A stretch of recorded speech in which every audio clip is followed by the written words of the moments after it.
Bueno, estamos, como habíamos anunciado, para conversar sobre la sentencia del Tribunal Constitucional con Walter Albán, defensor del pueblo, con Alcide Chamorro, presidente de la Comisión de Justicia del Congreso de la República, y con Pablo Talavera, presidente de la sala antiterrorista, de la sala penal antiterrorista. Bueno, las preguntas son muchas y las inquietudes bastantes.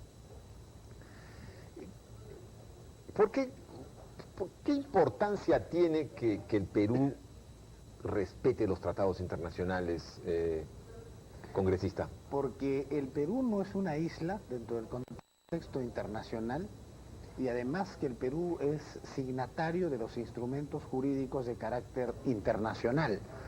Son principios universales los que se defienden y lo que ha hecho el Tribunal Constitucional es implementar las recomendaciones de la Corte Interamericana y ahora el Congreso debe hacer ajustes en la legislación antiterrorista para adecuarlas también a las recomendaciones y a la propia decisión del Tribunal. Ahora, hay una pregunta. ¿Por qué la Comisión de Justicia que usted preside no se pronunció antes? Porque entiendo que había un proyecto del Ministerio de Justicia, del Ejecutivo, es un proyecto que ya tiene formulado por lo menos creo que unos 3 meses de septiembre. También entiendo que hay propuestas de la Coordinadora de Derechos Humanos e incluso la Comisión de la Verdad hizo llegar una comunicación. ¿Por qué razón la Comisión de Justicia no tomó la iniciativa? No, la Comisión de Justicia ya tiene un predictamen al respecto. Los integrantes de nuestra comisión hace más de un mes que tienen el predictamen en el que se establecía eliminar el delito de traición a la patria por su carácter antitécnico, se elimina la cadena perpetua porque contraviene la Convención Americana que establece como finalidad de la pena la resocialización y proponía también que un civil no podía ser juzgado por tribunales militares. Esto está expresamente en el predictamen que nosotros hemos presentado. Incluso vamos más allá, proponemos la vigencia de la colaboración eficaz, que tiene como antecedente la ley de arrepentimiento, solo que el de arrepentimiento ha permitido que un inculpado, con solo sindicar a otro, se acogía. En cambio, esta colaboración eficaz exige una serie de presupuestos jurídicos más rigurosos a fin de que no hayan imputaciones. Porque la imagen que queda, la imagen que quizá equivocada es que se le ha dejado al Tribunal Constitucional como sacar las papas calientes, ¿no? No, pero nosotros ya veníamos trabajando y en buena hora que ahora el tribunal haya resuelto de una vez por todas este problema y nosotros con la prontitud del caso vamos a acoger estas recomendaciones y hacer de que la legislación antiterrorista no tenga criterios que puedan colisionar con los pactos o tratados internacionales en materia de derechos humanos. Yo le quería preguntar tanto al doctor Albán sobre un tema.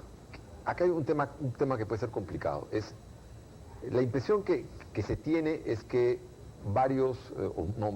los que han sido acusados por traición a la patria quedan medio en el limbo, porque la sentencia es declarada inconstitucional, ¿no?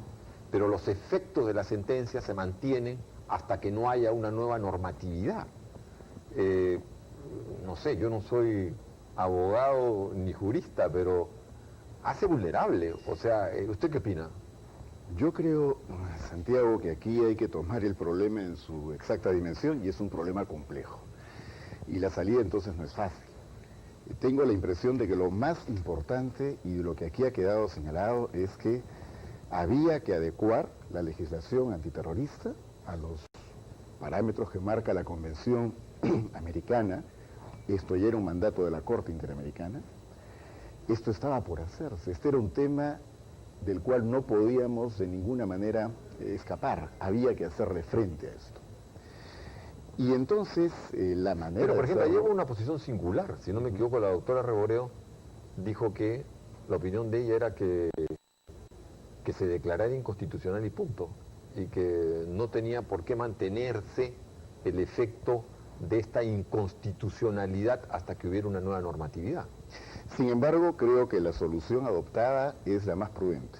Y creo que entre las distintas interpretaciones y cuestiones de orden más técnico que sería difícil poder discutir aquí, Sí, de acuerdo. se ha optado por un camino realista y que demanda un esfuerzo conjunto. Porque hay algo que tenemos que también considerar y valorar, me parece sería importante hacerlo, en esta iniciativa que ha tenido el Tribunal Constitucional de entrar a aportar a la salida que, como repito, es compleja. Hubiera sido más difícil en vía de interpretación solo con una ley del Congreso o con la normatividad que el Congreso pudiera aprobar, señalar de que no había por qué liberar a quienes habían sido sancionados en base a esa legislación. Creo que lo que hace el tribunal, digo, lo que constituye el eje de la tarea que han desarrollado, que me parece en conjunto muy buena, es evitar vacíos, precisamente. Ya. Ahora, evitan los vacíos. Ahora, yo quería preguntarle, doctor Pablo Talavera, que usted, además, tienen ahí son finalmente lo que juzgan, entonces su responsabilidad es crucial. ¿Qué opina al respecto? ¿Hay el riesgo de que si se demora el Congreso, por ejemplo, en dar la nueva normatividad, se produzca este limbo jurídico y bueno, se creen complicaciones porque no va a haber forma como ustedes pretendan sostener que haya gente siga presa con una ley declarada inconstitucional? Bueno, yo tengo la confianza de que no surge este problema, de que el Congreso, con la responsabilidad que corresponde a esta situación, debe de dictar el paquete legislativo prontamente. Pero cuando usted dice prontamente, ¿en qué tiempo está pensando? Yo me imagino que la razonabilidad del Tribunal Constitucional habrá pensado pues en 60 días, en 45 días. Como máximo. Entiendo que ese es un plazo razonable, ¿no? De acuerdo. Pero aún en ese supuesto, creo que la justicia está en condiciones de poder evaluar, si no se cumpliera con esos plazos, la posibilidad de emitir un pronunciamiento, bien sea en la sesión de garantía o bien en la propia sala. ¿Y qué tipo de pronunciamiento sería ese? Bueno, eso no se puede adelantar, pero de todas maneras tiene que haber una respuesta jurídica, porque la Constitución señala una interpretación. Así es, porque de parte de ustedes. No podemos dejar de administrar justicia. De parte del Poder Judicial. Así es. Ya. Ahora, por Pero ejemplo, también hay la posibilidad de que el demandante, en este caso, o los demandados, puedan recurrir al propio Tribunal Constitucional para que emita un pronunciamiento aclaratorio o de completitud, okay. ¿no? Ahora, por ejemplo, yo tengo, entre otras preguntas, pero, por ejemplo, una, es esta historia de las pruebas. El tribunal ha sido muy claro, ¿no? El tribunal ha dicho, las pruebas valen, tienen su valor, etcétera. Pero bien sabemos que muchas de estas pruebas son bastante frágiles. Algunas de las pruebas se consiguieron, no todas, por tortura o por señalamiento de inculpados que querían liberarse de pena. Y también, si no me equivoco, en una de las sentencias de la Corte Interamericana o de la Comisión Interamericana sobre el caso Berenson, dice que las pruebas recogidas en procesos militares no tienen valor. Efectivamente existe ese pronunciamiento a nivel de Comisión Interamericana respecto a la prueba, que como todos sabemos ha sido llevado a la Corte Interamericana y sobre lo cual no hay una cuestión todavía decidida con lo que corresponde a la Corte Interamericana, que va a emitir una doctrina vinculante hacia el Estado peruano, pero yo estimo que los problemas de prueba son los problemas que existen en todos los procesos con alguna que otra variable, ¿no? En este caso Berenson se está hablando de que no debieron haberse utilizado las pruebas que se practicaron en el fuero militar, pero cuando se refiere a la prueba no se refiere a la fuente de prueba, sino al medio de prueba, es decir, al acto procesal que desarrolló el juez militar. Ya. Esa es una aclaración importante. Es una aclaración que hace el mismo Tribunal Constitucional. O sea, es al procedimiento. Al procedimiento. No a la prueba misma, no al elemento de prueba al que se refiere ese procedimiento. Así es. Ya, de acuerdo. Y nosotros sabemos, todos los abogados y los juristas, que la única prueba que puede ser excluida del proceso es la prueba ilícita, esa prueba que cuando se constata que una persona la han torturado, no se emplea, ¿no? O cuando se ha intervenido en su teléfono sin autorización judicial. Ahora, congresista Chamorro, en relación con los tribunales sin rostro y con los juicios y sentencias de tribunales sin rostro, el tribunal no ha dicho nada. ¿Qué opinión tiene usted al respecto? Si bien no hay un pronunciamiento expreso respecto a ello, entiendo que ellos pueden plantear las acciones pertinentes. Finalmente son cuando los usted dice magistrados. entiendo las acciones pertinentes, se está refiriendo a los que, a los inculpados, a los sentenciados. Efectivamente. Ya. A ellos, porque evidentemente ellos no se van a quedar con los brazos cruzados. En este momento hay más de 300 a 400 acciones de habeas corpus. No es como se dijo que esta decisión del tribunal va a generar una avalancha de habeas corpus. Ya existen las acciones de habeas corpus, lo que no quiere decir necesariamente que tengan la razón. Ellos van a promover una serie de articulaciones de orden jurídico orientadas a obtener su libertad. Pero esa es una posibilidad cerrada porque la decisión del propio tribunal dice que no se se da las excarcelaciones en tanto no se dicten las normas de la nueva legislación De acuerdo, antiterrorista. pero esa es en relación con los juicios militares. Pero los tribunales sin rostro, el Congreso, ¿no es cierto?, digamos, desactivó esa ley. Ya, eso es cierto. Pero hay una serie de gente sentenciada por tribunales sin rostro. Sí. Y el Tribunal Constitucional no ha dicho nada al respecto. ¿Qué se hace en ese caso? Por eso, yo estoy de acuerdo con lo que acaba de decir el congresista Chamorro, porque de lo que se trata es de establecer lo que ha dicho en primer lugar el tribunal, que es muy importante, sobre todo para la opinión pública, que quede claro, es no excarcelación. Lo que se ha generado es el derecho de las personas que consideren que sus derechos fundamentales, porque no se respetó el debido proceso en su caso, ha sido vulnerado, entonces pueden recurrir otra vez al Poder Judicial para pedir la revisión de su caso. Lo que ahora falta es cómo se procede a esa revisión. Entonces ahora, por eso decía, es un esfuerzo conjunto. Ahora toca que el Congreso dicte las normas para ver cómo se procede a esa revisión, facilitando de esta manera la tarea del Poder Judicial, que de otra forma tendría que actuar como lo acaba de señalar el doctor Talavera. Yo creo que entonces aquí lo fundamental es que se actúe coordinadamente, porque eso es un problema del país, es un problema de Estado. Pero lo que también me parece muy importante que quede claro ante la opinión pública es que aquí, Santiago, no se ha creado el problema a partir de la sentencia del tribunal, es todo lo contrario. Nos habían dejado con una suerte de materia radioactiva que nos creyeron o nos quisieron hacer creer de que estaba todo controlado y no era así, no era así. Esto iba tarde o temprano a generar efectos negativos y consecuencias que no podían ser aceptadas en un Estado de Derecho, en una sociedad democrática. Y por tanto, lo que ahora se está haciendo es más bien poner el remedio, ahora un remedio más difícil porque hubiera sido menos complicado hacerlo antes, pero se va a tener que hacer a partir de ahora. Aquí entonces lo que toca es apostar a una salida que sea la que garantice a la ciudadanía democracia y seguridad. Me parece además que en este caso es fundamental de que haya, como digo, esta complementariedad en las acciones de cada una de las instituciones del Estado y que apostemos a que vamos a salir adelante por fin, superando un problema que viene de muy atrás. Ahora, doctor Talavera, de hecho, ustedes van a tener una demanda impresionante, o sea, van a llegar una cantidad de casos a las salas, a la Sala Nacional Antiterrorista. ¿Y cómo piensan ustedes organizarse? Entiendo que había una propuesta de crear un juzgado especial antiterrorista, ¿no?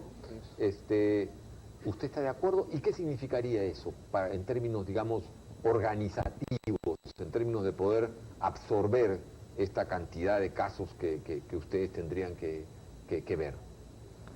Bueno, la sala ya se ha preparado incluso con anticipación a esta sentencia porque nosotros ya teníamos conocimiento de los proyectos o de los trabajos prelegislativos de la Comisión de Justicia y sabíamos que se iba a dar la posibilidad de anular procesos, de modo tal que quien le habla solicitó al a la Sala Penal Permanente que se designen a 3 magistrados más, ya lo han designado, e igualmente la creación de un juzgado especializado en terrorismo que también ya ha sido creado. ¿Qué significaría la creación de este juzgado en términos de personas, de recursos? Bueno, este juzgado va a entrar en funcionamiento el día lunes. ¿Ya? Allá está, ya estamos, es un hecho. Estamos implementándolo. Efectivamente va a funcionar esto a partir del día lunes. Yo entiendo que entre mañana o pasado debe estar siendo designado el juez por la sala de la Corte Suprema. Y las condiciones están dadas para que funcione el lunes y reciban las nuevas causas, ¿no? O sea, ¿usted cree que va a ser factible que el Poder Judicial, y en particular el área que a usted le compete, va a poder manejar estas causas que se presenten? Así es, en la medida que los recursos logísticos sean proveídos. ¿Por qué? Porque ya tenemos experiencia en esto de los casos de terrorismo, no es algo novedoso. La sala funciona desde 1996 aproximadamente, y desde el 97 en la condición de juez con rostro. No es, por lo tanto, algo que recién vamos a conocer o no estamos preparados de repente técnicamente, al contrario, nuestra sala tiene magistrados todos de carrera y en su gran mayoría Se lo veo tranquilo con usted. calificaciones. ¿Usted piensa que es posible, que el reto es manejable? Sí, en la medida en que las expectativas ciudadanas no vayan más allá de lo que jurídicamente y razonablemente se espera de los procesos. Nuestra preocupación no está radicada en nuestras condiciones como magistrados de poder desarrollar esos juicios, porque ya los hemos desarrollado, ya los venimos haciendo, sino en que la expectativa ciudadana puede llegar a convertir esto en una suerte de presunción de culpabilidad. O sea, se da a entender como que el Tribunal Constitucional ha decidido que las personas permanezcan todavía en la condición de detenidos, no obstante esta situación, porque son culpables. Y eso no es así.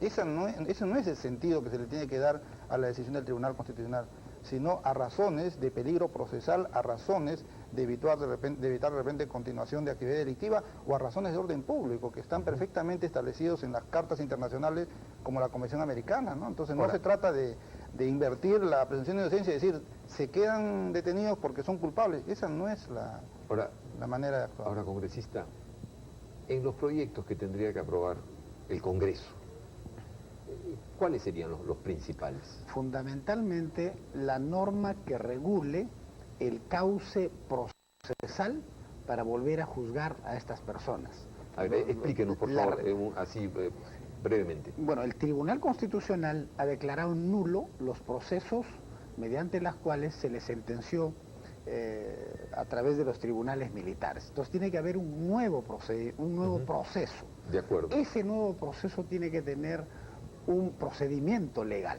Creo que esa es la norma fundamental, la norma que señale el procedimiento, el cauce, como le digo, para volver a juzgar a estas personas, porque no hay una norma que establezca el mecanismo de la revisión de las sentencias. Entonces tiene que dictarse fundamentalmente esa norma, además de implementar puntualmente cada una de las recomendaciones del Tribunal Constitucional. En realidad por ahí van a pasar, bueno, por ahí podrían pasar, no sé si todos, pero sí, prácticamente todos los acusados por traición a la patria, comenzando por Guzmán, ¿no es cierto? En realidad la totalidad.